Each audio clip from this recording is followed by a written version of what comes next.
7th சம்மில் உங்களுக்கு each function 2 subdivision கொடுத்துருக்காங்க. அது உங்களுக்கு பைஜெக்டிவாக இல்லையான்னு கேட்டிருக்காங்க.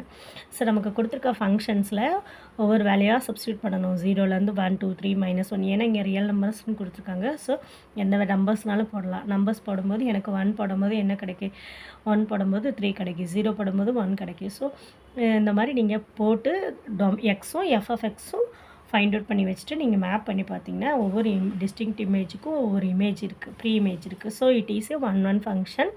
எல்லா எஃப் ஆஃப் எக்ஸுக்கும் ஒரு எக்ஸும் இருக்குது. அதனால it is a and function. It is bijective. The function is it is bijective. Second subdivision போகலாம். செகண்ட் சப்டிவிஷன் பார்த்திங்கன்னா உங்களோட எஃப் ஆஃப் எக்ஸுக்கு 3 - 4x². இதில் எஃப் ஆஃப் எக்ஸில் கொண்டு போய் நீங்கள் R value real numbers value 0லேருந்து 1 2 3 எக்ஸட்ரா போட்டு பார்த்தீங்கன்னா உங்களுக்கு என்ன கிடைக்கும். எனக்கு இந்த மாதிரி கிடச்சிருக்கு. நீங்கள் ஃபைண்ட் அவுட் பண்ணிக்கோங்க. எக்ஸும் எஃப் ஆஃப் எக்ஸும் ஃபைண்ட் அவுட் பண்ணி எழுதிக்கோங்க. எழுதிட்டிங்கன்னா உங்களுக்கு மேப் பண்ணும்போது என்ன ஆகுது, ஒவ்வொரு இமேஜுக்கும் ஒவ்வொரு ப்ரீ இமேஜ் கிடைக்கும். பட் என்ன ஆகுது, டிஸ்டிங்க்ட் எலமெண்ட் இல்லை. -1க்கு வந்து 1ம் -1ம் இருக்கிறதுனால it is on to but not 1 1 2. It is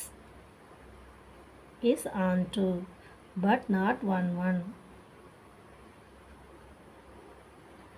so இந்த ஃபங்க்ஷன் என்னது, நாட் பைஜெக்டிவ். நெக்ஸ்ட்